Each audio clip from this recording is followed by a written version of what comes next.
ሸገር ካፌ ሸገር ካፌ ሸገር ካፌ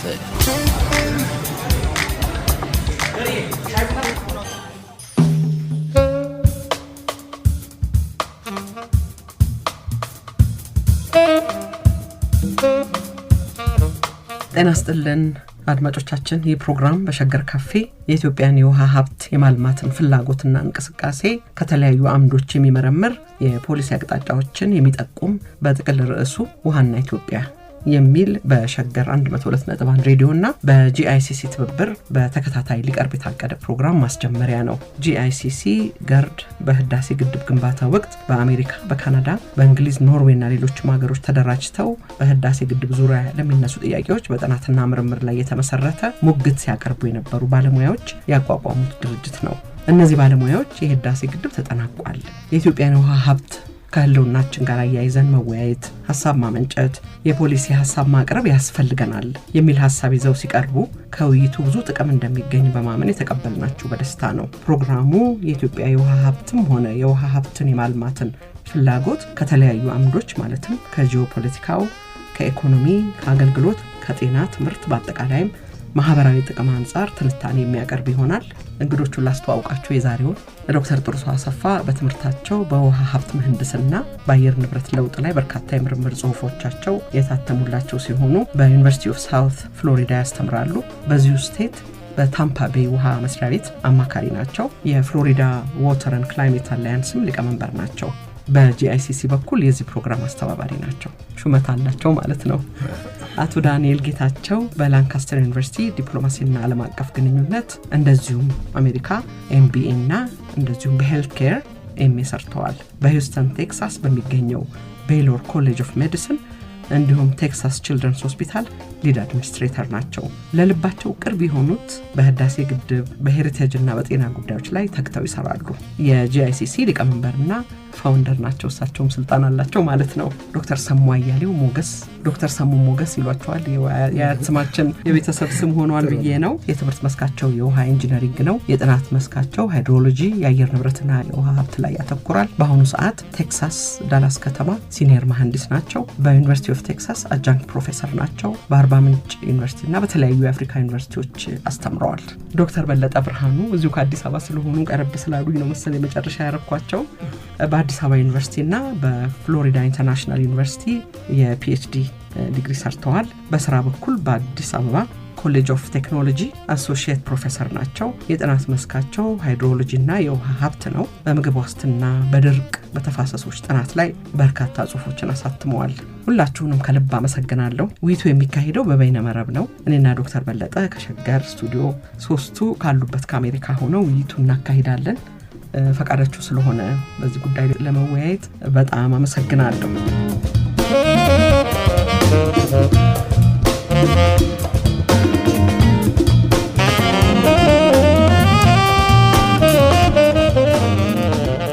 አብዛኛው ለህዳሴ ግድብ እርዳታ ራዳ ያለው ባለሙያ ግድቡ ከተጠናቀቀ በኋላ ትንሽ ፋታ ወስዷል። ቀደም ብለን እንደተናገርነው እናንተ ገና ቀሪ ብዙ ስራ አለ ትላላችሁ። ርዕሱ ውሃና ኢትዮጵያ ነው። በዚህ ጉዳይ ላይ መወያየት አሁን ለምን አስፈላጊ ሆነ? ይሄስ ውሃ የሚያነሳ ሀሳብ ነው ወይ? በዚህ እንደርደር። ማን ነው ሮጦ የሚገባው? ዶክተር ጥሩሶ ይመስለኛል ሳስበው። ለዳንኤል ላሳልፈው ነበር ይሄን ነገር። እሺ አቶ ዳንኤል በጣም አመሰግናለሁ። ወይዘሮ መዓዛ ገርድ ዓለም አቀፍ ትብብር ህብረት ገርድ ኢንተርናሽናል ኮላቦሬቲቭ ኮንሶርሽም ባጭሩ አንዳንዴ ኮንሶርሽም እንላለን፣ አንዳንዴ ጂአይሲሲ እንላለን። በዛ ስም ይሄንን የሬዲዮ ፕሮግራም እንድንጀምር ከመጀመሪያው ከፕላኒንጉ ጀምረሽ አብረሽን ስለነበርሽ እና አሁንም ወደ እውነትነት ተቀይሮ ይሄ የመጀመሪያውን ፕሮግራም ለመጀመር ስለቻለን በጣም አመስገን እፈልጋለሁ። እንግዲህ በጥያቄው ላይ እንደተመለከተው ገርድ ኢንተርናሽናል ኮላቦሬቲቭ ኮንሶርሽም እንግዲህ ፋውንድ ከተደረገ ወደ 5 ዓመት አካባቢ ይሆነዋል እና የታላቁ ህዳሴ ግድብ ከመጠናቀቁ በፊት እንግዲህ በተለያየ ክፍለ ሀገራት እና ከተሞች ያሉ የተለያዩ ኢትዮጵያውያን ድርጅቶች በተለያየ መስክ ሲያደርጉ የነበረው ትብብር ነበረ። የታላቁ ህዳሴ ግድብ መጠናቀቅን አስመልክተን ከምረቃው በፊት ትልቅ የሆነ ሲምፖዚየም አዘጋጅተን ነበረ። የሲምፖዚየሙ ዋና ዓላማ ገርድ ትልቅ የሆነ ፕሮጀክት እንደመሆኑ በኢትዮጵያ ታሪክም በአፍሪካም ግዙፍ የሆነ ምዕራብ ስለነበረ ያንን ማክበር በዛ ላይ የተሳተፉትንም ማመስገን ዋና ዓላማው ያደረገ ነበር ያ ፕሮግራም። ከዛ ባሻገር አንዱና ትልቁ የተነሳው በሲምፖዚየሙ ከገርድ በኋላ ምን አይነት ነገሮች ላይ ነው የምንሳተፈው የሚል ውይይት ማድረግ ጀመርን እና የሲምፖዚየሙ አንዱ ዓላማ እነዚህን ነገሮች አውጥቶ ማየት ነው እና አንዳንድ ጠቋሚ ሀሳቦችን ማሳየት ነበር። እንግዲህ ከዛ ሲምፖዚየሙ ሰክሰስፉል የሆነ ሲምፖዚየም ነበረ። ያንን ካረግን በኋላ ባለፉት ጥቂት ወራቶች አንዱ የምናደርገው ትልቁ ነገር በኢትዮጵያ የውሃ ሀብት ልማት ዙሪያ በምን አይነት ሁኔታ እንሳተፋለን የሚል የስትራቴጂክ ፕላኒንግ ሀሳብ ውስጥ ነው እየቆየ ነው። ከዚህ ስትራቴጂክ ፕላን ውስጥ አንዱና ትልቁ ነገር ውሃ እንግዲህ እንደምናውቀው የማይነካው የህይወታችን ክፍል የለም። ቀደም ብለሽ በመግቢያውም እንደተናገርሽ በጤና፣ በትምህርት፣ በልማት በማንኛውም የስራ መስክ ውሃ የማይነካው ነገር የለም።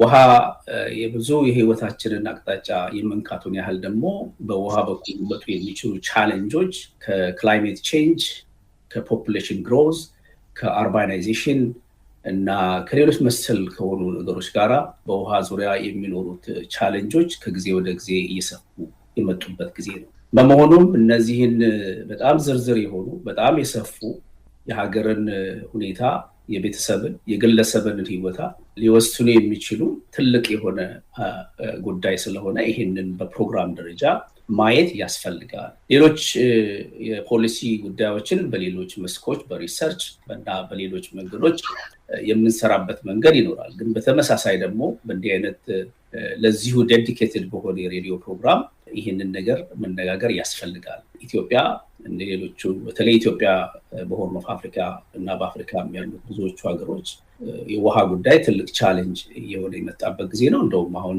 በአዲስ አበባ የ39ኛ የአፍሪካ መሪዎች ስብሰባ አንዱ መሪ ሀሳብ አደረገው የውሃ የሳኒቴሽን እና የሄልዝ የሃይጂን ጉዳይ ነው። ምናልባት በኋላ በውይይት ልናነሳው እንችላለን እና ይሄ በሀገር ደረጃ በክፍለ ሀገር ደረጃ በትልቅ ጉዳይ የሚታይ ስለሆነ በእንዲህ አይነት ዴዲኬትድ የሆነ ፕሮግራም መናገር ፖሊሲ ሜከሮችን ኢንፎርም ማድረግ እና ውጤታማ የሆነ ነገር ያደርጋል ብለን በማመን ነው ወደዚህ የመጣ ነው። እንግዲህ እዚህ ላይ ባቆም ጥሩ ነው፣ ዝርዝሩ እስከምንገባ ብዬ ነው። አመሰግናለሁ። ወይዘሮ መዓዛ የሚጨምር ሰው ካለ እዚህ ላይ ምናልባት ብትጨምሩ።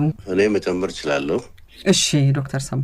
ይሄ ፕሮግራም በመጀመሩ ደስተኛ ከሆኑ ሰዎች ውስጥ በጣም ለረጅም ጊዜ የተለያዩ ውሃ ላይ ትኩረት አድርገው የሚሰሩ ስራዎች ውሃ ላይ ተቋምን ጨምሮ አሁን ሬዲዮ ፕሮግራሙ መከፈቱ በጣም ትልቅ አቺቭመንት ነው እና ስንታገል የነበርንበት ጉዳይ ስለሆነ ጂአይሲሲ ፍላግሺፕ አድርጎ ይሄ ማስጀመሩና ለህዝባችን ንቃተ ህሊና እንዲሆን ፕሮግራሙ ማስጀመሩ በጣም ትልቅ ደስታ የሚሰጥ ነው። ለእኔም ለሁሉም አይ ቲንክ በጣም ተወዳጅ ፕሮግራም እንደሚሆን እርግጠኛ ነኝ። ይሄ ሲምፖዚየሙ ከተሳካ በኋላ ብዙ ጉዳዮች ዳንኤል የጠቀሳቸው ጉዳዮች አሉ። ግን እኔ ሁል ጊዜ ማለፍ ማልፈልገው የኢትዮጵያ ውሃ ከሀገር ደህንነት ጋር በጣም የተቆራኘ ነገር ነው። አሁን እንኳ ብታዩ ጦርነቶች ያሉበትን ወደ ትግራይ ብትሄዱ፣ ወደ አማራ ብትሄዱ፣ ወደ ቤኒሻንጉል ብትሄዱ፣ ጋምቤላ ብትሄዱ በዚህ ከአባይ ጋር በተገናኘ ኮንፍሊክት አጥቶት ማያውቅበት አካባቢ ነው። ወደ ምስራቅም ብትሄዱ ወደ ቀይ ባህር እየተጠጋን በሄድ ቁጥር የግጭት አካባቢ ነው። መሀሉ ብቻ ነው ሰላም። ስለዚህ የሀገሪቱ የዋና የደህንነት መሰረት በመሆኑ እኔ ድሮ ሁል ጊዜ በሬዲዮ ጠዋት ምንሰማው ልክ እንደ ብሔራዊ መዝሙር ቡና የሚል አንድ ፕሮግራም ማስጀመሪያ የቡናን የኢትዮጵያ ሀብትነት የሚገልጽ ልክ እንዳንተ የምናየው እንደ ብሔራዊ የምናየው መዝሙር ነበር እና ያን አንድ ነገር እንደዛ አድርገን በዛ ውስጥ ታፍነን ለረጅም ጊዜ ነው የቆየነው። ዋናው መሰረታዊ ውሃ እንደ ብሔራዊ መዝሙር በእያንዳንዱ ቤት፣ በእያንዳንዱ ሰፈር፣ በእያንዳንዱ አካባቢ የውሃ የኛ የደህንነት ምንጭ በተለይ የግጭት ምንጭ መሆኑን ከዛ አልፎ ምግብ መስራት ምንችለው፣ ኤነርጂ ማምረት ምንችለው ውሃ ኢትዮጵያ ከተለያዩ የአፍሪካ ሀገሮች ዝቅተኛ የውሃ ከቨሬጅ ያለበት ሀገር ነው፣ አክሰስ ማለት ነው እና ይሄን ሁሉ እንደ ትልቅ ኢሹ ተነስቶ በሬዲዮ ፕሮግራም ተቀርጾ ለህዝባችን እንዲተላለፍና ትምህርት እንድንሰጥ እና ሌሎችም ብዙ ሰዎች ተሳትፈው እንዲሰጡ ለማድረግ በመደረጉ በጣም ደስተኛ ነኝ። ዋናው እንግዲህ ዳንኤል ከጠቀሰው ይሄም አንዱ እንድንቀጥል የገፋፋንና ያጓጓን ጉዳይ ነው ለማለት ነው። አመሰግናለሁ። በጣም ጥሩ ዶክተር ሰሙና አቶ ዳንኤል እንዳሉት አሁን ዛሬ ያደረግን ያለነው በ30 ጫማ ላይ ፈረንጆች እንደሚሉት በ30 ጫማ ላይ የሚሄድ አይነት አውሮፕላን ነገሮችን ለማየት ነው። ካስፈለገም ትንሽ እንደ ሄሊኮፕተር ዝቅ ብለን የምናየው ሁኔታ ይሆናል። አሁን ወደ ዶክተር በለጠ ጋር ላሳልፍና እሺ፣ አመሰግናለሁ። ቅድም እንደተባለው ይሄ ፕሮግራም በመጀመሩ ሁላችንም ደስተኛ የምንሆንበት ትልቅ ፕሮግራም ነው። ውሃ የኢትዮጵያ ነው የህልውና ጉዳይ ነው ብለን እንትን ስናደርግ ትልቁ እንትን የሚያደርገው ቅድም ዶክተር ሰሙ ከውሃ ከደህንነት አንጻር ያለውን ነገር አይቷል። እኔ ደግሞ ከልማት አንጻር ስንመለከት ኢትዮጵያ ትልማ ከተባለ ትለወጥ ከተባለ ትክክለኛ ማዕከል ማድረግ የሚችለው ውሃ ነው። ውሃን ማዕከል ያደረገ ልማት ስልት ካላት ነው ኢትዮጵያ። ምክንያቱም ብዙ የተፈጥሮ ሀብት ቢኖሯትም እንደ ውሃ ማዕከል ሆኖ መስራት የሚችል ተፈጥሮ ሀብት የላትም። ለሁሉ ነገር ግባት የሚሆን ሁሉን ነገሯን መሰረት የሚያደርግ የአንድ ሀገር ህልውና የሚመሰረተው በምግብ ራስን መቻልና በኢነርጂ ራስን በመቻል ነው። ሁሉም ሀገሮች እድገትን አመጡ፣ ለውጥን አመጡ ስንል በሄዱበት ምዕራፍ ወደ ኋላ ተመልሰን የት ተነሱ ብለን ስንመለከት የምናየው ትልቁ ነገር ምንድነው? በውሃ ልማት ተነስተው በምግብና በኢነርጂ ራሳቸውን የሚችሉበትን አቅጣጫ ነው ይዘው ሄዱት። ኢትዮጵያም ይህንን ማዕከል አድርጋ ነው መሄድ የምትችለውና ስለዚህ ውሃና ኢትዮጵያ ስንል የኢትዮጵያ የውሃ የልማት ማዕከል መነሻው ውሃ ሊሆን ይገባዋል ከሚል አንጻርና የህልውናም ጉዳይ ስለሚሆን ማለት ነው። ወደፊት እያብራራን እንሄዳለን ሁሉ ነገር እንሄድ። ምክንያቱም ከምግብ አንጻር ከመጣን የትኛውም የምግብ ምርት ያለ ውሃ አይሆንም። የትኛውም በመስኖ የምንበለው በሬንፊድ የምንበለው በዚህ በእንትኖቹ በምናመጣቸው መሰረቱ ምንድነው? ውሃ ማግኘት ነው። ምክንያቱም አሁን ሳይንስ የደረሰበትን አቅም ስንመለከት አንዳንድ ጊዜ ሶይል ሳይኖር መሬት ሳይኖር በቲዩቦች ሚነራል አስገብቶ ማምረት የሚቻልበት እድል ደርሷል። ነገር ግን ውሃን ትቶ ማምረት አይችልም። ስለዚህ እዛ ውስጥ ሚነራሉ የሚቀላቀልበት የሚያደርግበት እንትን ውሃ ነው። በኤነርጂም ስንሄድ እንደዛው ነው። ትልቁን የኢትዮጵያን የኤነርጂ መነሻ የሚሰጥ ውሃ ነው እና ስለዚህ ውሃ ለሀገር ህልውና ለሀገር ልማት መሰረት ስለሆነ ይሄ መርሃ ግብር ይሄንን ሁሉ አካቶ ቅድም አቶ ዳንኤል እንዳነሳው ደግሞ ከጤናው ጋር ከሌሎች የሳኒቴሽን ሌሎችም ጉዳዮች ጋር ተያይዞ ሰፋ ያለ ፐርስፔክቲቭ ስለሚኖረን ውሃና ኢትዮጵያን በመርሃ ግብር መጀመሩ እጅግ ጥሩ ጠቃሚ ነገር ነው ብዬ አምናለሁ። ወደ ቴክኒካል ነገሮች ቀጥታ እየገባለሁ። አመሰግናለሁ። ዶክተር ጥሩ ሰው ይሄ ፕሮግራም እንግዲህ ስናስብ ወደፊት ብዙ ቶፒኮች መወያዮች እናመጣለን ብለን ያሰብነው እንግዲህ ውሃ እንደተነገረው የማይገባበት ቦታ የለም። እንደው ቀንጨብ አድርጎ ለመናገር እንኳን በመጀመሪያ በጥልቀት የምናየው ውሃ በሁሉ ቦታ በሁሉ ጊዜ በአንድ ጊዜ አይገኝም፣ ኢትዮጵያ ውስጥም ሆነ በዓለም ደረጃ። ይህን በተመለከተ በተለይ ደግሞ ኢትዮጵያ ውስጥ ያለው ውሃ ስርጭቱን በተመለከተ ምንድነው ያለን እና ከአንድ ቦታ ወደ አንድ ቦታ የተለያየ መሆኑ ደግሞ ያመጣብንም ችግር እሱን በተመለከተ ዘርዘር አድርገን የምናየው ይሆናል ማለት ነው። ሌላ ደግሞ ውሃ እንግዲህ ቀደም እንደተነሳውም ከደህንነት ጋርም የሚገናኝ ነው። ስለዚህ ደህንነት ስንል ደግሞ ከብዙ አይነት ሁኔታ ሊታይ ይችላል። የጂኦፖለቲክስ የምንለው አለ። በተለይ ደግሞ እኛ በደንብ ስር በሰደደ ሁኔታ በደንብ ተንትነን የምናየው ውሃን በተመለከተ የምግብ፣ የኃይል፣ የመጠጥ ደህንነትን በተመለከተ እሱን ዘርዘር አድርገን እናያለን። ምክንያቱም ውሃ የማይገባበት ቦታ ስለሌለ ነው። በዩኤን እነኚህ ሰስቴናብል ዴቨሎፕመንት ጎል ተብለው የተጠቀሱት 17ቱን እንኳ ሁሉም ጋር ውሃ የማይገባበት ሁኔታ የለምና ከዛ በኋላ ደግሞ ህዳሴ አልቋል ከሚቀጥለውስ የሚለው በደንብ ሰፋ አድርገን በተለያዩ ቶፒኮች ያንንም የምነጋገርበት ሁኔታ አለ። ለምሳሌ ህዳሴ ካለቀ በኋላ እንዴት ነው ኦፐሬሽን የምንለው? እንዴት ነው? በምን አይነት ሁኔታ ነው ይሄ መሆን ያለበት መሰራት ያለበት? በምን አይነት ሁኔታስ ከሌሎች ኤሌክትሪክ ማመንጫዎችም ሆነ ከሌሎች ኢትዮጵያ ውስጥ ወደፊትም ከሚመጡት ጋር እንዴት ተቀናጅቶ መስራት ይችላል? ኢትዮጵያ ውስጥ ብቻ ሳይሆን ደግሞ በናይል ተፋሰስ ውስጥም እንዴት ተቀናጅቶ መስራት ይችላል? ይሄ ደግሞ ከኢትዮጵያ ማውጥቶን ወደ ናይል ወይም በአባይ ተፋሰስ ውስጥ ሊወስደን ነው ማለት ነው። ከዛ በኋላ ደግሞ ሌሎች ተመልሰን የምንመጣባቸው አንዳንድ በጣም አስፈላጊ የሆኑ ርዕሶች አሉ። ለምሳሌ ብዙ ጊዜ ህዳሴን የሚያክል እንግዲህ በጣም ትልቅ ስራ ነው። የዛ ገቨርነንስ የሚባለው አሁን እንዴት አድርጎ ነው የሚደረገው? እንግዲህ ይሄ አንድ ቀን ስራ አይደለም፣ የአመታትም ስራ ሊሆን ይችላል። ይሄንን እንዴት መሆን ይችላል የሚል ይህንን በተመለከተ በሰፊው ወደፊት እንመጣበታለን። ሌላው ከህዳሴ ጋር ሲገናኝ ብዙ ሰው የሚጠብቀው እኔ ጋር መብራት ይደርስልኛል የሚለው ጥያቄ ነው። መብራት ማድረስ ደግሞ በጣም ብዙ ነገሮች አብረው ተጓዳኞች የሚያስፈልጉት ነው። ከመስመር መዘርጋት ጀምሮ የተለያዩ ቦታዎች ጋር ለማድረስ እንዴት ነው መሆን ያለበት? እሱን በሰፊው እንመለከታለን። በቅርብ ጊዜ የሚመጡ የመብራት አጠቃቀሞች ደግሞ ብዙ ሰዎች የሚያነሱትም ይሄም ደግሞ በተለይ ምን ያህሉ ወደ ውጭ ይሸጥ፣ ምን ያህሉ አገር ውስጥ ላሉ ቀላልም ሆነ ሌሎች ኢንዱስትሪዎች ምን ያህሉ ደግሞ እንደዚህ ዴታ ሴንተር ክሪፕቶ በሚባሉ እንዴት መሆን አለበት የሚለውን ይሄ ከፖሊሲም ከአጠቃቀምም ጋር የተገናኘ ሰፋ ያለ ፕሮግራም ወደፊትም እናዘጋጃለን። በተጨማሪ ውሃ ደግሞ በመጠጥ ብቻ ማየት ስንጀምር በተለያዩ ከተማዎች ብዙዎቹ ሰዎች እንደሚያውቁት የውሃ እጥረት አለ። ከአዲስ አበባ ጀምሮ እስከ ጅጅጋ፣ ባህር ዳርም ብንሄድ ኢትዮጵያ ውስጥ የመጠጥ ውሃ የማያጥርበት ቦታ የለም። ውሃና መጠጥ ውሃን የሚልም በሰፊው እንዳስሳለን። ውሃ ከጤናም ጋር ስለሚሄድ ብዙ ጊዜ ወተር ኤንድ ሳኒቴሽን እየተባለ ውሃ ሲኖር ነው ፍሰትም አብሮ የሚኖረው። ይህም በተመለከተ ደግሞ አዲስ አበባን ብቻ ሳይሆን ኢትዮጵያን ያጠቃለለ ይህንን ጉዳዮች የምንዳስበት ፕሮግራሞች ይኖሩናል። አለፍ እያለን ደግሞ ይሄ ውሃና ኢትዮጵያ የሚለው ትልቅ ርዕስ እንደመሆኑ መጠን በተለያዩ ጊዜ የተለያዩ አርስቶች ይመጣሉ። አሁን ለምሳሌ የህዳሴን ግድብም ሆነ በናይል ተፋሰስ ያለው ከግብፅም ከሱዳንም ጋር ያለውን ድርድር የማስጀመርም ነገሮች አሉ። እሱንም በሌላ ፕሮግራም ሰፋ አድርገን እንመለከትበታለን።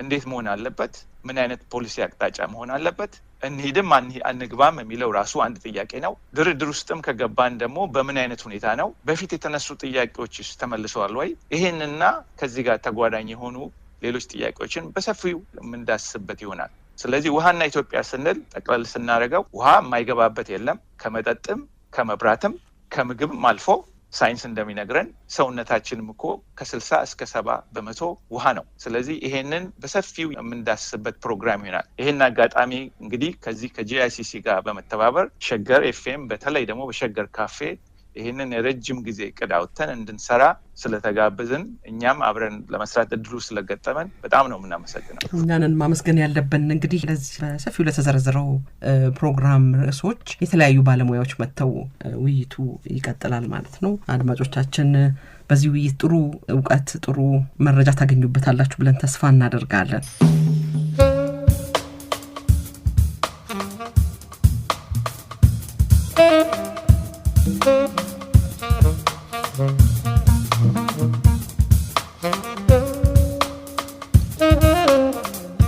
ወደ መጀመሪያው ርዕስ እንሂድ። የኢትዮጵያ የውሃ ሀብት ምን ይመስላል? እንደሚባለው ኢትዮጵያ የአፍሪካ የውሃ ማማ ናት። የኢትዮጵያ የውሃ ተደራሽነት ምን ይመስላል? ህዝቧ በቂ ንጹህ ውሃ፣ በቂ ኤነርጂ ያገኛል? በሚሉት አንኳር ጥያቄዎች ላይ ያተኩራል። ይህንን እንግዲህ የኢትዮጵያን የውሃ ሀብት ማፕ የሚያደርግልን ማን ነው? ዶክተር ጥሩሰው አንተነህ። እንደተነጋገርነው ውሃ በአንድ ቦታና በአንድ ጊዜ ሁሉ ቦታ ስለማይገኝ ትልቁ ይሄ ኢትዮጵያ ውስጥ ያለውን የውሃ መገኘትና ያንን ስርጭቱንም የተመለከተ ነው። የውሃ ነገር ሲነሳ ኢትዮጵያ ልትጠቀምበት የምትችለው ውሃ ያላት ምን ያህል ነው? ከዛ ብንጀምር ብዙ ሰዎች ኢትዮጵያ ብዙ ውሃ ያላት ይመስላቸዋል። በተለይም ደግሞ ጎረቤቶቻችን እነ ግብፅን ጨምሮ ኢትዮጵያ ያላትን ዝናብ በመጠቀም ኢትዮጵያ ብዙ ውሃ አላት የሚል አስተያየት አለና እስቲ ኢትዮጵያ ምን ያህል ውሃ ነው ያላት ልትጠቀምበት የምትችለው በሚለው እንነሳ። ዶክተር በለጠ። እሺ፣ በጣም አመሰግናለሁ። ጥሩ ጥያቄ ነው።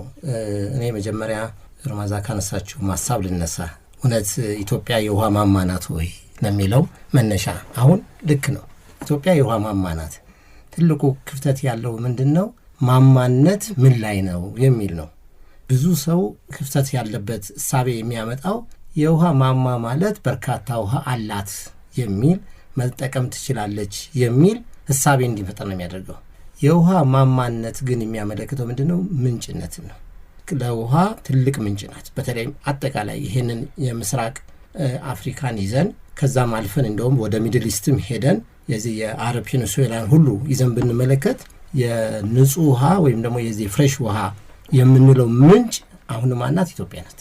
ለዚህ ነው በዚህም በየአቅጣጫው ያሉት ሶርስ የሚያደርገው። ሌላው ማማ የሚያሰኘው ትልቁ ነገር ይሄ ወተር ታወር የሚለው ኢንተርፕሪቴሽን በብዙ መልኩ ስለሚታይ ማለት ነው። ማማ ብሎ የሚያሰኘው ከላይ ከተራራ የሚወርድ ውሃ የሚለው ነገር ነው የሚያሳየው እና ከላይ ከተራራዋ ከሃይላንዶቿ የሚመነጭ ትልቅ ውሃ አለ።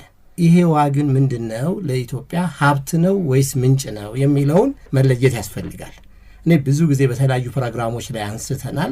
ማህበረሰብ ሊረዳ የሚገባው ምንድነው? ኢትዮጵያ የውሃ ምንጭ እንጂ ያላት የውሃ ሀብት የላት። በዚህ ልዩነት ማለት ምክንያቱም ወተር ሶርስ እና ወተር ሪሶርስ በእንግሊዝኛው ጥሩ እንትን ስለሚያደርግ ይለያያል። ወተር ሶርስ አላት። ያ ምንድነው? ሬንፎል ነው። ያ ሬንፎል ግን ወርዶ ቀጥታ ሀብት መሆን አልተቻለም። ሀብት እንዲሆን አንድ የውሃ አካል ሀብት እንዲሆን መያዝና በጊዜ ቁጥጥር ውስጥ ገብቶ ወደሚፈለገው የምግብና የኢነርጂ ምርት መቀየር አለበት።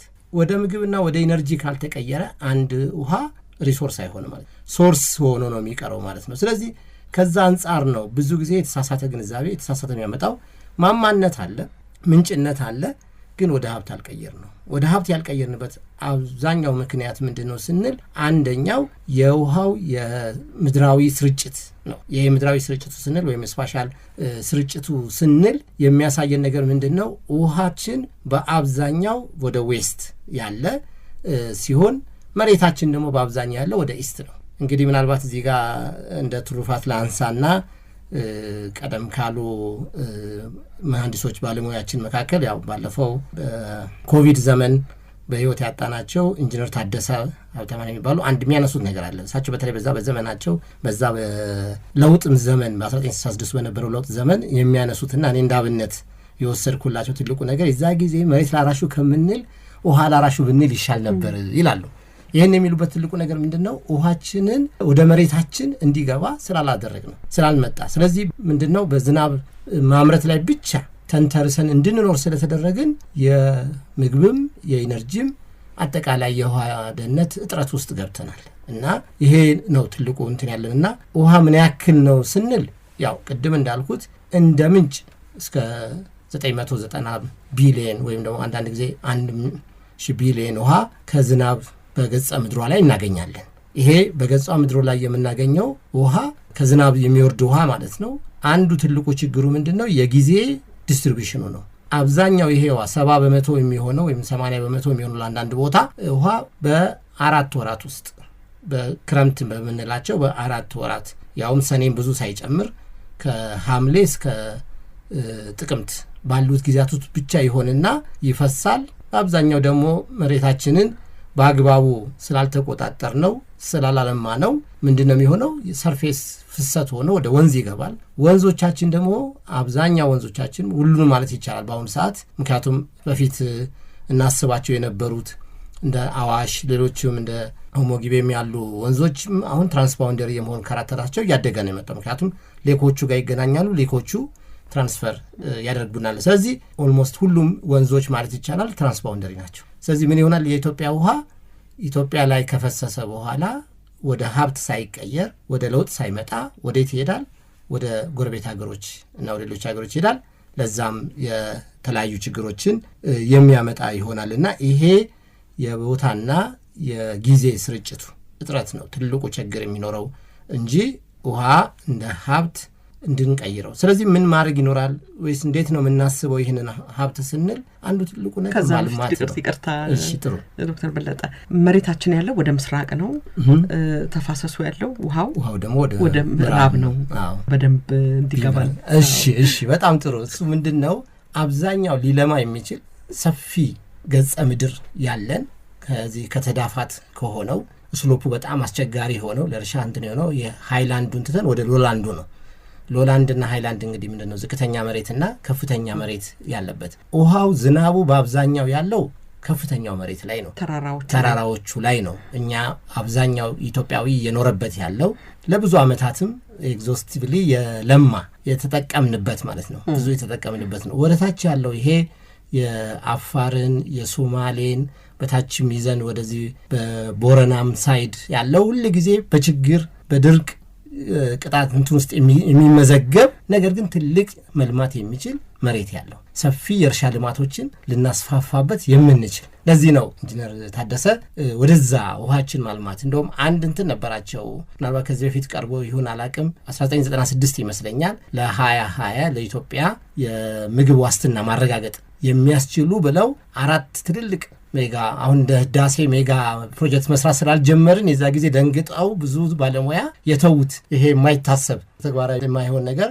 መሬት የማይወርድ ተብሎ ተቆጠረ እንጂ 4 ትላልቅ ፕሮጀክቶች ነበሯቸው። የተወሰነውን የአዋሽ ውሃ ወደ ሪፍት ቫሊ በማፍሰስ የዝዋይ ሐይቅን እንደ ሐይቅ እንደ ሪዘርቫየር በመጠቀም በዛ በኩል ያለውን ትልቅ መሬት ማልማት ወደ 1 ቢሊዮን ውሃ እዛ ውስጥ ማስገባት ይቻላል። ምክንያቱም ከአዋሽ የሚመጣ በኋላ ላይ ሄዶ ባህር ውስጥ የሚገባ የሚፈስ ውሃ አለ ብለው ቆጥረውት ከዚህ ደግሞ በአባይ በኩል በበሽሎ በኩል አድርጎ እንትን ያለው ከዛም እንትን ነው በጃማ በኩል የሚመጣ አንዱ እንትን ብለው ተነል ፈጥሮ በሚሌ አውርዶ ያንን የአፋር ፔኒንሱላ እንዳለ ይሄን መሬቱን ማልማት የሚያስችል አንድ ሌላ ፕሮጀክት እንደዚሁም ደግሞ በተከዜና በአባይ ማዕከል ይዞ ወደታች ወደዚህ ወደ መተማ እንደዛ ወደ ምንላቸው ዲንደር ረሃድ እንላቸዋለን በዚህ በሰቤዚን ደረጃ ስናያቸው ወደዛ ወዳለው ቦታ ደግሞ የሚያለማ ሌላ ፕሮጀክት እንዲህ ያደርጉ ያመጧቸው። እንደገና በዚህ በአዋሽ ከዚህ በሰላሌ ጋር ያሉትን ወደ 13 የሚሆኑ ትሪቢተሪዎች ለአባይ ትሪቢተሪ የሆኑ ትሪቢተሪዎችን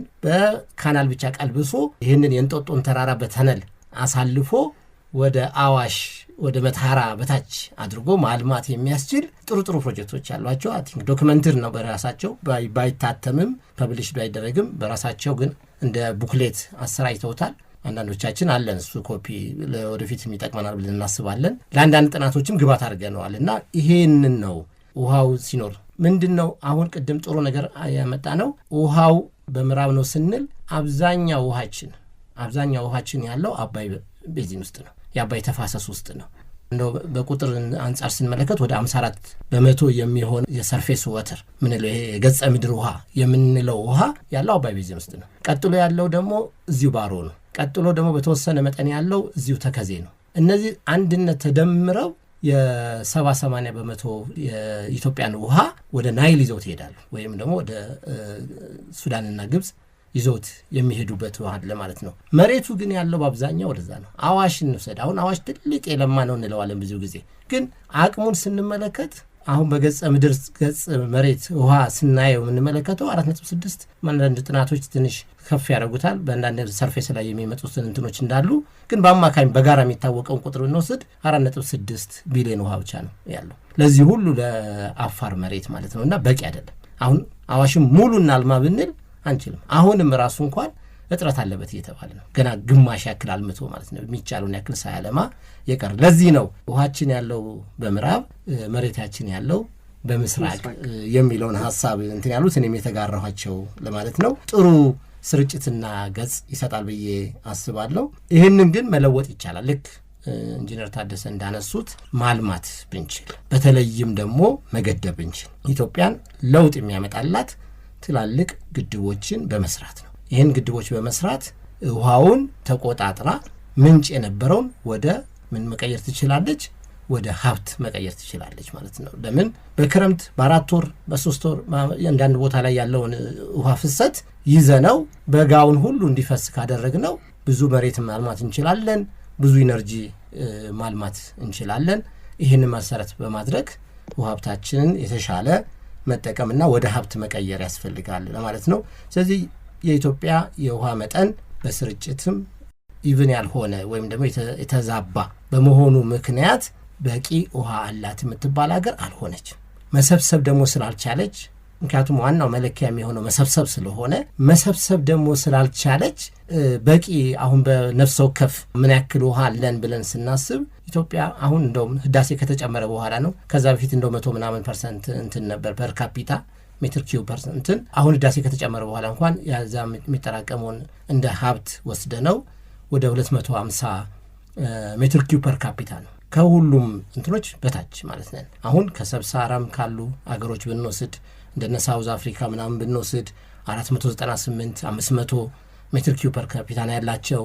ግብጽን ብንወስድ እንደዚሁ ወደ 560 አካባቢ ሜትር ኪዩብ ፐር ካፒታን ያላቸው ሌሎች ደግሞ በዓለም ደግሞ በጣም ትልቅ ልማት ለውጥ አመጡ የምንላቸው በተለይ በውሃ ልማት ትልቅ ምርታ ያገኘችው ካናዳና አውስትራሊያዎች ናቸው። እነሱ ጋር ደግሞ ስንመጣ እስከ 20,000 በላይ አሁን ካናዳን ብንወስድ 21700 ሜትር ኪዩብ ፐር ካፒታን በህዝቧ መጠን የሚደርሰው ለአንድ ሰው የሚደርሰው የውሃ መጠን ማለት ነው። በአመት የሚደርሰው የውሃ መጠን እንደዚህ ትልቅ ነው። ለኢትዮጵያ ግን ያላት በጣም ስለሆነ ይሄን ታድጓል። ሌላ መለኪያ ስንወስድ ደግሞ ዓለም ባንክ የሚያስቀምጠው መለኪያ ነው።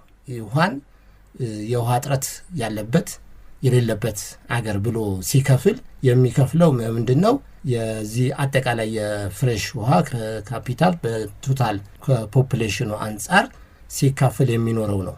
ከ1000 በታች ከሆነ ስትረስ አለበት። ያው ምንድነው የዚህ የፊዚካል ስትረስ የምንለው ማለት ነውና ኢኮኖሚክ ብቻ አይደለም። ከ1000 እስከ 1500 እስከ 1400 ሲደርስ ደግሞ ኢኮኖሚካል ስትረስ አለ የሚል ነው። ቀደም ሲል በነበረው ፖፑሌሽኑ ባላደገበት ጊዜ ፖፑሌሽናችን በ50 ሚሊዮን በ70 ሚሊዮን በሚቆጠርበት ጊዜ ደህና ነበረ። 1800 1700 ድረስ ነበረን ፐር ካፒታ ሜትር ኪዩብ። አሁን ግን 2023 ላይ ዓለም ባንክ ያወጣውን ቁጥር መነሻ አድርገን ስንመለከት 1043 ደርሰናል። ለምን? ፖፑሌሽን ያችን ያድጋል። የምናበረክተው የምናጠራቅመው የምንሰበስበው ፍሬሽ ወተር የለን። ይሄ ባለመኖሩ ምክንያት ያለችው ብቻ ፍሬሽ ወተር 120 ምናምን የምንላት ፍሬሽ ወተር ለፖፑሌሽኑ ስትካፈል እየቀነሰ እንደውም ከ1000 በታች እየወረደና እጥረት ውስጥ ያለን ይሆናል። ስለዚህ ማማነትን በደንብ መረዳት ያስፈልጋል ማለት ነው። አመሰግናለሁ። ምናልባት ለዶክተር ሰሙ ይሰጥ ይሆን? ዶክተር ጥሩሰው እስቲ ዶክተር ሰሙ አንዳንድ ጥናቶች የኢትዮጵያን ቆዳ ስፋት 70 ደረቅ ድራይላንድ ብለው ነው የሚያካትቱት። ገበሬው ደግሞ ከ30 እስከ 45 ቀን ነው ብዙ ጊዜ መጠቀም የሚችለው ዝናብ ቁጭ ብሎ ቢጠብቅ ማለት ነው። ወደፊት እንግዲህ ውሃና ምግብ የሚለውን በዝርዝር እንመጣበታለን። አሁን ዶክተር በለጠ እንደነገረን ደሃና ገበያ አይገናኝም እንደሚባለው ውሃው ያለው አንድ ቦታ መሬቱ ያለው ሌላ ቦታ። ይሄ ደግሞ ምናልባትም እኛ ብዙ ጊዜ ድንበር ተሻጋሪ ስንል ክልል ተሻጋሪም ልንል ነው ብዙዎቹ።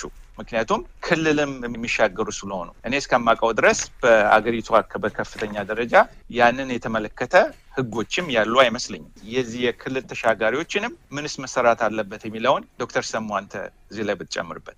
በጣም አመሰግናለሁ ዶክተር በለጠ በስፋት ስለ ውሃ ስርጭት በቦታ በጊዜ በሀብት በምንጭነት የጠቀሰውን አልደግመውም። ግን አንድ ማጂክ ቁጥር አለ ሁላችንም ማወቅ መገንዘብ ያለብን። ያ ማጂክ ቁጥር 70% ነው።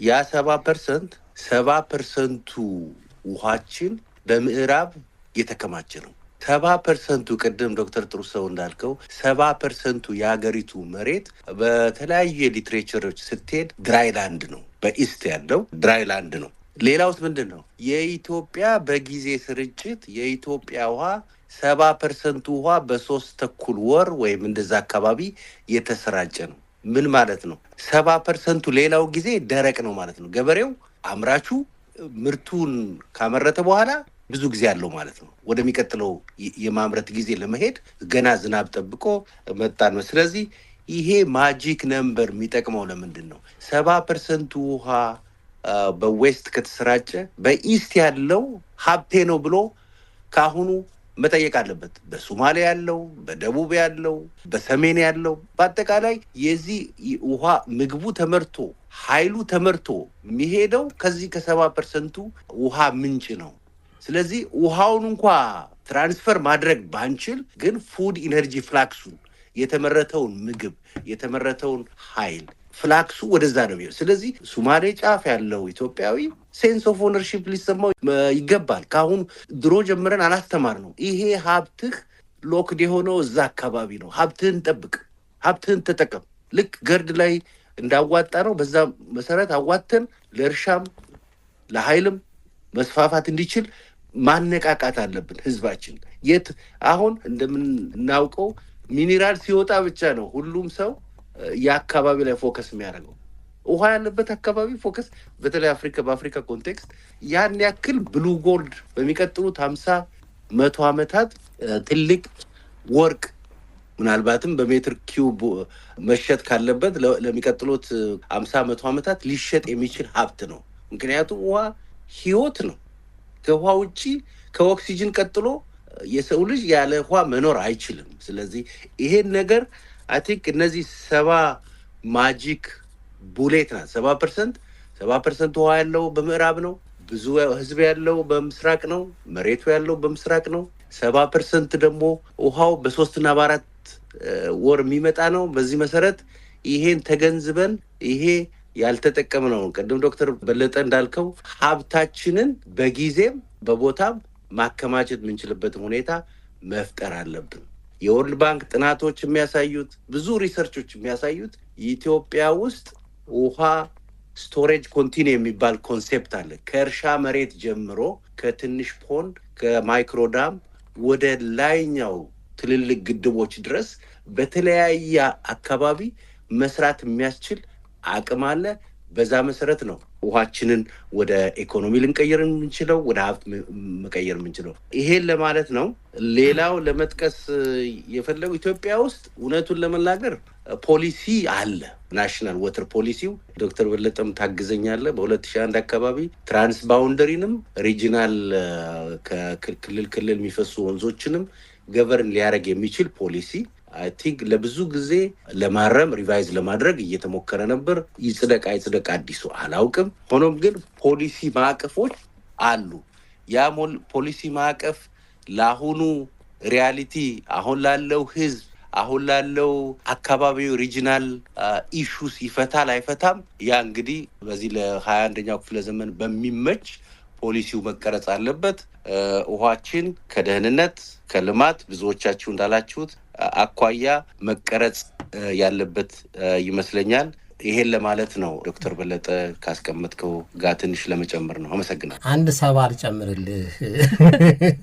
ጥሩ ነው ያመጣህበት መንገድና ሌላው 70% ደግሞ ፖፑሌሽን ያለው በዌስት ነው ወይም ደግሞ በዚህ በሴንትራልና ሃይላንዱ ላይ ነው።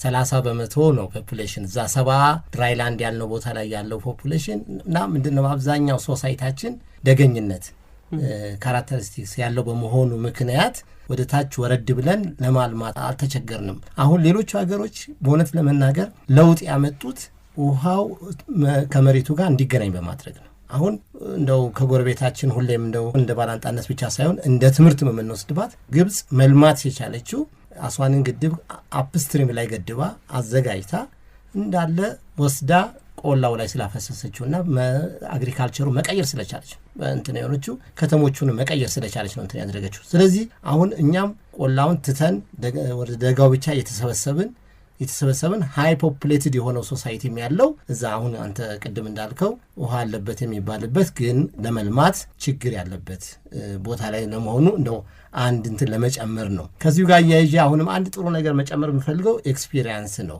ህንድን ስንወስድ ልክ ህንድ ምንድነው ያላት አብዛኛው የእርሻ ፕሮዳክሽን ሲስተም ያለው ፓንጃብ ስቴት ውስጥ ነው። ሌሎቹ አሁን አንድራ ፕራዴሽ በዛም በኩል ያሉት ወደ ኢስተርን በኩል ያሉት አብዛኛዎቹ በጋዎች ናቸው። የቴክኖሎጂ ዴቨሎፕመንት ነው ያላቸው። እነሱን በቴክኖሎጂ ዴቨሎፕመንት አሰማርታ የእርሻ ልማቱን በተመለከተ ደግሞ ፓንጃብ ላይ አድርጋ አብዛኛው እስከ 60% የአገሪቷ የፉድ ፕሮዳክት የሚመረተው ከአንድ ስቴት እንትን የሚያመጣና እንዲህ አይነት ቁርኝነት መፍጠር። ስለዚህ እነዛ ሎላንድ ላይ ያለውን ነገር ከእንትን ጋር ለማስተሳሰር ቅድም እንዳልነው ይሄ ውሃን የማልማት ማዕከል ያደረገ ልማት ስልት ኢትዮጵያን ያጠናክራል የሚለው ነገር ለመጨመር ነው።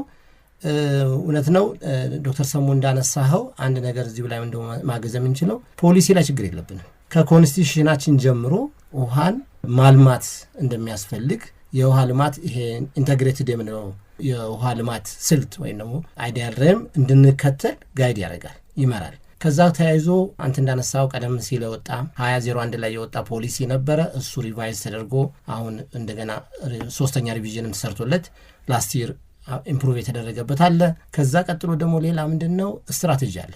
አሁን ከዋናው የልማት ስትራቴጂ ጋር ለመተሳሰሩ እንጂ የወተር ሪሶርስ ዴቨሎፕመንት ስትራቴጂ የሚልም በፊት እስከ 2015 የነበረ 2015ን ሲደርስ ደግሞ እስከ 2030 አፕዴትድ የተደረገ ስትራቴጂም አለ። እነዚህ ነገሮች ግን ተጠናክረው ወደ መሬት አለመውረዳቸው ውሃንና መሬትን አለማገናኘታችን አንዱ ወደ ድርቅ፣ ወደ ጥረት፣ ውሃ እጥረት፣ ወደ ውሃ አጠራገር እየወሰደን መሆኑ ሊታወቅ ይገባል ማለት ነው። አመሰግናለሁ።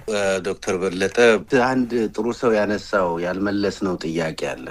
ፐርሴፕሽን አለ እዛ በተለይ በናይል ታችኛው ተፋሰስ ሀገሮች ኢትዮጵያ ውስጥ 900 ቢሊዮን ሜትር ኪዩብ ዝናብ አለ የሚለው ፐርሴፕሽን አይ ቲንክ በደንብ መተንተን ያለበት ይመስለኛል። እንግዲህ የውሃን ሁደት ስናይ ውሃ ዝናብ ነው። ከዝናብ በኋላ በተለይ በትሮፒክ አካባቢ ባለው አፍሪካ ከ70 እስከ 90% ወደ ትነት ነው የሚሄደው። ይሄ የሁደቱ ህግ ነው። አትሞስፌሪክ ዲማንድ ይባላል። ያ አትሞስፌሪክ ዲማንድ ኢትዮጵያ ውስጥ ከ60 እስከ 90% ይደርሳል። ወደ ኢስት ስንሄድ እስከ 90% ይሄዳል። ወደ ዌስት ደግሞ እስከ 60% ይደርሳል። ስለዚህ ይሄ ሚተነውን ውሃ ወደ እግዚአብሔር የሚሄደውን ወይም ወደ ሰማይ የሚሄደውን ውሃ ቆጥረን 900 ቢሊዮን ሜትር ኪዩብ ማለት አንችልም። ራሱ አትሞስፌር ወይም ከባቢ አየር የሚወስደው ውሃ አለው። ይሄ የተፈጥሮ ሁደት ነው። ስለዚህ 900 ቢሊዮን ሜትር ኪዩብ አኑዋል ውሃ ዝናብ ቢኖራት ኢትዮጵያ በተለያየ ወቅት የተሰራጨ ከዛ ውስጥ የምናገኘው ከ12 እስከ 15% ነው ወደ ምድር የሚወርደው ወደ ተጠራቅሞ ወደ ወንዞች የሚገባው። ግማሹ የተወሰነው በተወሰነ ደረጃ ወደ መሬት ይሰርጋል። እሱም አንዱ ትልቁ ጥያቄ ካሁን ምን መልሰው ይሆናል። ሌላው በአብዛኛው ግን ትነት የሚሆነው ስለዚህ ትነትን የኢትዮጵያ ሀብት ነው ብለን ካልቆጠርን በስተቀር ወይም አገሪቱን ምንድነው የሚባለው ግሪን ሃውስ በፕላስቲክ ሸፍነን ያን ሁሉ ውሃ እናስቀራለን ካላልን በስተቀር ያ ሁሉ ውሃ ዝናብ ኢትዮጵያ ውስጥ ቢወርድም ተመልሶ የሚሄደው ብዙ ስለሆነ እውነቱን ለመናገር 900 ቢሊዮን ሜትር ኪዩብ ወይም ከዛ በላይ የሚለው ሐሳብ በጣም ከግነቱ ማኳያ ከሳይንስ ውጭ የሆነ ንግግር ነው ለማለት ነው። ናሬቲቭ ትክክል አለመሆኑን ለማስረዳት ነው። አመሰግናለሁ። ጥሩ ሐሳብ ነው ዶክተር ሰሙ። ልክ ነው። ትነት አንዱ የውሃ ህግ ነው። ብዙ ጊዜ ሃይድሮሎጂስቶችም እንላለን ትልቁን ዓለምን አጠቃላይ ትልቁን ቦታ የያዘው መሬት ሳይሆን የውሃ አካላት ናቸው። አብዛኛው ደግሞ ውሃ አካላት ውስጥ ያለው ውሃ በቀጥታ ለጥቅም የማይውል ነው። ለምን? ይሄ የአትሞስፌሪክ ትነቱን እንዳናደናቅፈው ማለት ነው። እንዳናደናቅፈው ይሄ ተፈጥሯዊ የሆነ ስርዓት የተቀመጠበት ስለሆነ ልክ ነው። እኔም ቅድም ስናነሳ ምንጭ ነው የምንለው ለዚህ ነው። የዝናብ ምንጭ ነው ያለን የምንለው እንጂ የዝናብ ሀብት አይሆንም። ሀብት የሚሆነው ልክ ነው ወደ ገጸ ምድር ወርዶ ወይም ደግሞ ወደ ከርሰ ምድር ገብቶ የሚጠራቀመው ውሃ ነው። ከርሰ ምድርም ቅድም ካልነው ጋር ነው የሚጋራው። ኢትዮጵያ ላይ ሌላ የተለየ ሶርስ ትልቅ ሶርስ የለም። የተጠራቀመም የገጸ ምድር እንትን የለም። ምንድነው እንግዲህ በውሃ አንጻር ስንመለከት ሪኒዌብል እና ነን ሪኒዌብል ሶርስ የምንላቸው የሚደጋገሙ በየአመቱ በፍሰት የሚደጋገሙና የማይደጋገሙ የምንላቸው ነው። በመሰረቱ እስካሁን በትልቁ ኢትዮጵያ ትንሽ ያለችበት መልክዓ ምድር ተራራማና ከዛም አልፎ ደግሞ ከፍተኛ ኤሌቬሽን ኢቨን በእንትኖቹ ያለበት ቦታ ስለሆነ ወርዶ ረግቶ የሚቀመጥ ውሃ ክምችት ብዙ ሲግኒፊካንትሊ የለም ከርሰ ምድር ውስጥ ስለሆነ አሁን እየቆጠርን ያለነው ውሃ ሪኒዌብሉን ነው። ያም የሆነው ቅድም ዶክተር ሰሙ እንዳነሳው እንደው ይቅር ብዙ ጊዜ የሚያሳስተን ይሄ 124 ምናምን የምትለዋ ገጸ ምድር ላይ ብቻ የምናገኛት ፍሰት ውሃ ነው። እሱን እንተወውና የዝናብ ውሃችን እንደ ምንጭ የመጣ ውሃ ትነት ሲቀነስለት የሚኖረው ውሃ ከ220 እስከ 240 50 ድረስ ይገመታል። ይሄ ነው እንግዲህ አሁን ቫሪዬሽን ያለው በቁጥር በጥናቶች ብዙ ጊዜ የምናየው ነገር ምንድነው 120 አካባቢ ያለው 124 125 ይላል። አንዳንድ ጥናቶች ደግሞ ወደ 130 ከፍ ያደርጉታል። በተለያየ እንትኖች ያለው እሱ በገጸ ምድር ላይ የሚገኝ ውሃ ነው። ከዛ ደግሞ ሌላው ከ30 እስከ 40 ቢሊዮን ያለው ውሃ ደግሞ በከርሰ ምድር ውስጥ ከማን መጥቶ ከዝናብ መጥቶ ከርሰ ምድር ውስጥ እንደማጠራቀሚያ ሆኖ የሚገኝ ውሃ ነው ተብሎ ነው እንትን የሚደረገው። ምክንያቱም እንደ ትልቅ ሀብት አሁን እንደ በዚህ በኢጅፕት እንዳለው በኢጅፕትና በሊቢያ ማዕከል እንዳለው በፎሲል እንትኖስ የተጠራቀመ ትልቅ የግራውንድ ወተር ውሃ ሶርስ የላትም ኢትዮጵያ አሁን እስካለው ጥናት። አንዳንድ ጂኦሎጂካል ጥናቶች እንትን ያደርጋሉ፣ ግን አብዛኛው የጂኦሎጂካል ካራክተሪስቲክሱ የሚያስተላልፍ ሪጂናል እንትኑን የሚሄድ ከሆነ ስለሚሆን ያለን ምንድነው ሪቻርጅድ የሚሆነው ከዝናብ የሚገኘው ውሃ ነው። ከዝናብ የሚገኘው ውሃ ከትነቱ ውጭ ያለውን ውሃ የተወሰነውን በግራውንድ ወተር ውስጥ እናጠራቅመዋለን። የተወሰነው በወንዝ ውስጥ ያልፋል። የተወሰነው ደግሞ ብዙ ጊዜ ካውንት የማናረገው በሰርፌስ ሪዘርቫየሮች ውስጥ ይጠራቀማል። አሁን ቅድም ያለው ምንድነው ስንለማ 100% ትነትን አናቆመውም ቴክኒካሊ። ግን ምንድነው የምናደርገው ያ ዳይሬክት እንደ ብሉ የሚለው አሁን ሌላ ተርሚኖሎጂ አለ እዛ ኢኮሲስተም ውስጥ እንዳንገባ እንዳናሰፋው ሌላ ጊዜ ዶክተር ጥሩ ሰው አጀንዳ ይሰጠናል ብዬ አስባለሁ።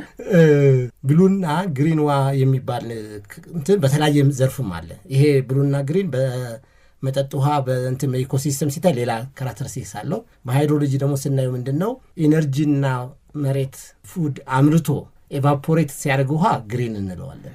ኢኮኖሚካል ቼንጅ የሚያመጣ ለዚህ ነው ግሪን ኢኮኖሚ የሚለውን ኮንሰፕት የመጣ። ነገር ግን ዝም ብሎ በወንዝ ውስጥ በውቅያኖስ ውስጥ ሆኖ አፈሶ ሲተን ምን እንለዋለን መልሰን ብሉ እንለዋለን። የትነቱን የሚያደርገውና ብሉ ኢቫፖሬሽን እና ግሪን ኢቫፖሬሽን የሚሉ ተርሚኖሎጂዎችን እንጠቀማለን። ስለዚህ ምንድነው አሁን እናልማ ስንል ሪዘርቫየሮችን እንስራ ስንል ምንድነው ትነቱ ይተናል፣ ግን ጊዜውን ቀይረዋለን። 100% እንትን እናደርገው ሳናለማው ግን የለንም። ልክ ነው ዶክተር ሰሙ ያነሳውን ነገር ሁላችንም የምንጋራው እንደ ባለሙያ እስካላለማ ነው ድረስ በሪዘርቫየር ይዘነው በስቶሬጆች ቅድም እንዳለው በትናንሽም በትልቅም ስቶሬጆች ይዘነው ወይም ደግሞ በከርሰ ምድር ማጠራቀሚያ ውስጥ ይዘነው ካልለወጥ ነው በስተቀር ሀብት አይሆንም። አለን ብለንም አንቆጥረው 990 ሺህ ምናምን ነገር አለን ብለን አንቆጥረው በቢሊየን ያለን ነው አንቆጥረው የምንቆጥረው የምንመጣው። ስለዚህ ከትነቱም ፐርሰንት እንጋራለን ባይነኝ ስናለማ ትነቱን በማስቀረት ሳይሆን ትነቱ ፕሮዳክት አድርጎ እንዲተን በማድረግ ለማለት ነው። አመሰግናለሁ።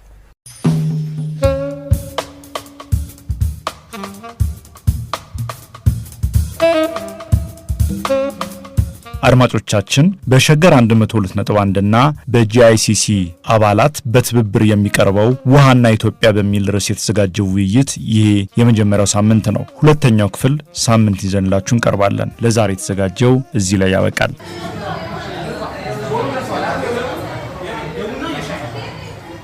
ሸገር ካፌ ሸገር ካፌ ሸገር ካፌ